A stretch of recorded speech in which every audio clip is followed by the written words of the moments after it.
नमस्कार, स्वागतम। आज के योग में जप योग की एक विषय की चर्चा करेंगे, स्तुति। यदि हम स्तुति का ठीक से महत्व समझ जाएं, तो हम अपने इस जीवन को एक नई दिशा दे सकते हैं। कारण कि जिन झंझावातों में हम फंसे हुए हैं, उनमें से निकलने का जब हमें कोई मार्ग नहीं सूझता, तब हम विभिन्न देवी देवताओं की, ईश्वर के विभिन्न रूपों की शरण में जाते हैं। अलग अलग प्रकार से मंदिर जाते हैं, नाम जाप करते हैं, व्रत उपवास रखते हैं। उन्हीं में से एक विधा है, उन्हीं में से एक विधि है स्तुति। अपने इष्ट देव या देवी की स्तुति करना सीखें और उस स्तुति को नियमित करें।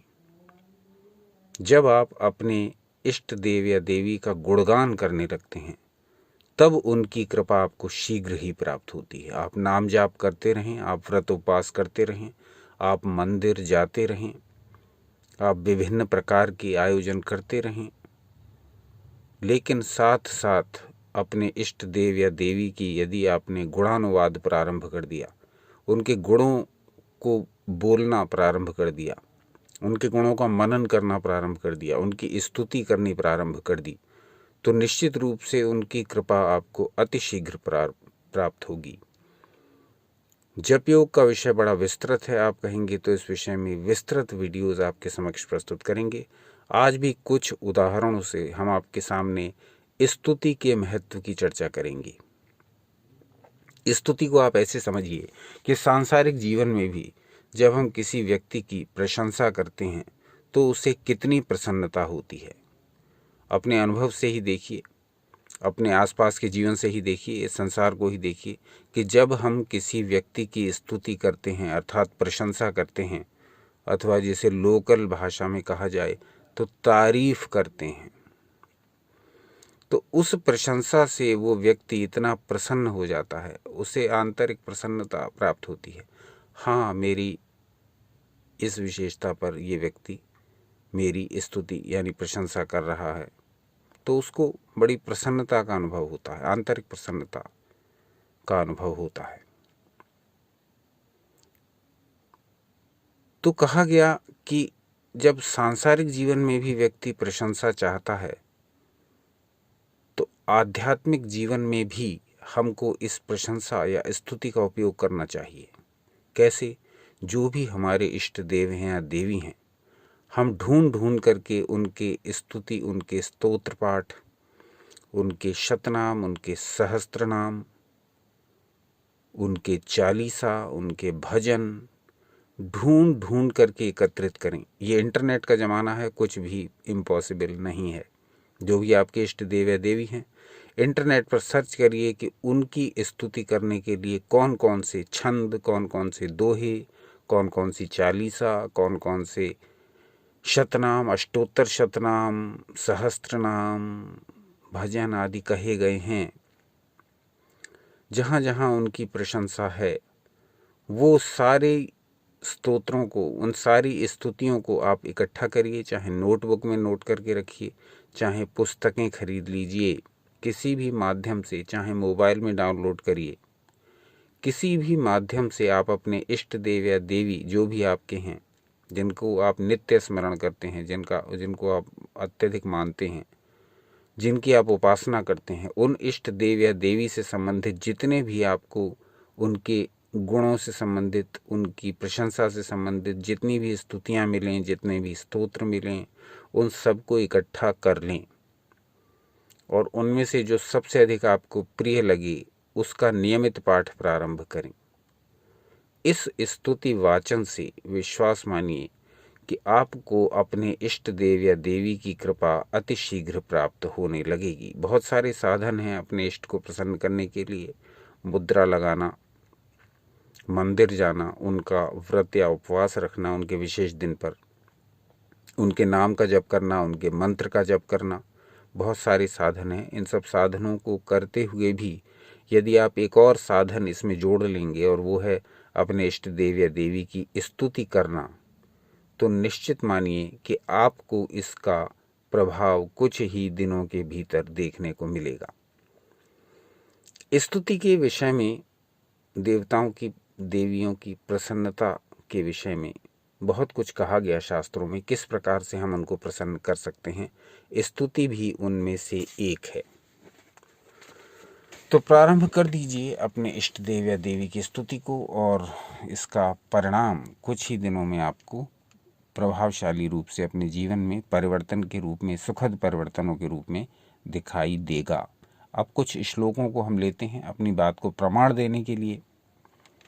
पहला श्लोक आपकी स्क्रीन पर प्रदर्शित हो रहा है, इसको ध्यान से देखिए। कहा गया, एकांत लाभम वचसो नुपुंसाम सुश्लोक मौलेर गुणवाद माहुः।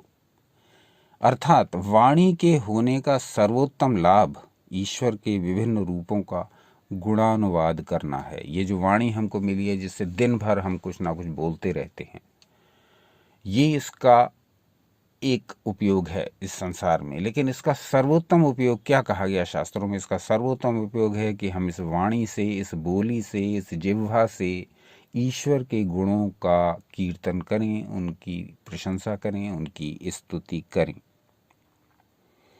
अब दूसरे श्लोक पर आ जाते हैं जो हमने लिया है, स्तुति कुसुमांजलि से। अब इसमें क्या कहा गया ये देखते हैं।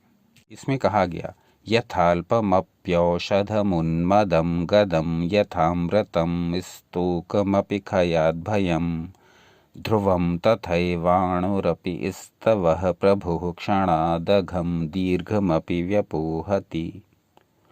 स्तुति कुसुमांजलि में कहा गया है कि जैसे थोड़ी सी भी औषधि, जिसको आज की भाषा में दवाई, मेडिसिन, बड़े से बड़े, विकट से विकट रोग को दूर कर देती है, जैसे थोड़ा सा भी अमृत का बिंदु क्षय आदि रोगों को और मृत्यु भय को दूर कर देता है, वैसे ही थोड़ी सी भी भगवद स्तुति बड़े से बड़े पापों को क्षण भर में नष्ट कर देती है। तो ये महिमा है स्तुति की। स्तुति को अपने जीवन में एक प्रभावशाली, एक प्रमुख, एक बहुत ही महत्वपूर्ण स्थान दीजिए। दिन में कभी भी, 24 घंटे में कभी भी, विशेषकर उपासना करते समय आप अपने इष्ट देव या देवी की स्तुति को प्रारंभ करिए। ये स्तुति किसी भी भाषा में हो सकती है, ये स्तुति संस्कृत में हो सकती है, ये स्तुति आपकी अपनी मातृभाषा में भी हो सकती है। आवश्यक नहीं कि संस्कृत में की गई स्तुति से ही आपके इष्ट देवी देवता प्रसन्न होंगे। जैसे एक बालक तोतली और अटपटी भाषा में भी अपनी माँ से बात करके अपनी बात मनवाता है, उसी प्रकार से आपको भाषा का कोई बंधन नहीं। संस्कृत आती है तो संस्कृत में, नहीं तो अपनी मातृभाषा में ही अपने इष्ट देव या देवी की स्तुति कीजिए। इसका लाभ आपको अवश्य ही अनुभव होगा। अंत में इस वीडियो को समाप्त करेंगे एक और शास्त्र वाक्य से, जो महाकवि कालिदास का लिखा हुआ है, जो आपकी स्क्रीन पर प्रदर्शित हो रहा है। यहाँ कहा गया, स्तोत्रम कस्य न तुष्टये। कौन तुष्ट नहीं होता है स्तोत्र से? कौन प्रसन्न नहीं हो जाता है स्तुति से? तो स्तुति करिए। इस संसार में भी आपने देखा होगा कि लोग अपनी प्रशंसा से प्रसन्न होकर के आपके कुछ कार्यों को कर भी देते हैं। तो क्यों ना आपके इष्ट देव या देवी आपकी स्तुति से प्रसन्न होकर के आपको मनोवांछित फल प्रदान करेंगे। बहुत लंबा विषय है स्तुति के विषय में, स्तोत्रों के विषय में, जप यज्ञ के विषय में, नाम के विषय में, मंत्रों के विषय में बहुत कुछ कहा है हमारे ऋषियों ने। बहुत खोज की, बहुत अनुसंधान किए, बहुत प्रयोग किए, और उन सबसे बड़ी बात, उन सारी बातों को लिख भी दिया, बता भी दिया, सुना भी दिया, सब कुछ प्रस्तुत कर दिया। अब ये हमारे और आपके विवेक पर है कि कैसे हम अपने जीवन में उन सब बातों का या उनमें से कुछ बातों का प्रयोग कर पाते हैं। आज का अंक यहीं तक।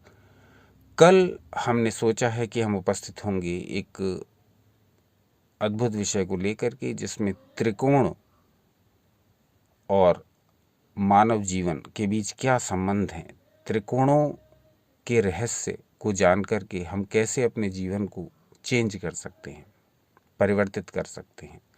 इस विषय पर हम कुछ सामग्री शास्त्रों द्वारा आपके समक्ष रखने का प्रयास करेंगे। त्रिकोणों और मानव के संबंध पर कुछ जानकारी आपसे शेयर करेंगे। तो आज का अंक यहीं तक। अपना अमूल्य समय देने के लिए हार्दिक धन्यवाद। सनातन शास्त्रों से जुड़े रहें, सदा आनंदित, उत्साहित एवं शक्तिशाली रहें।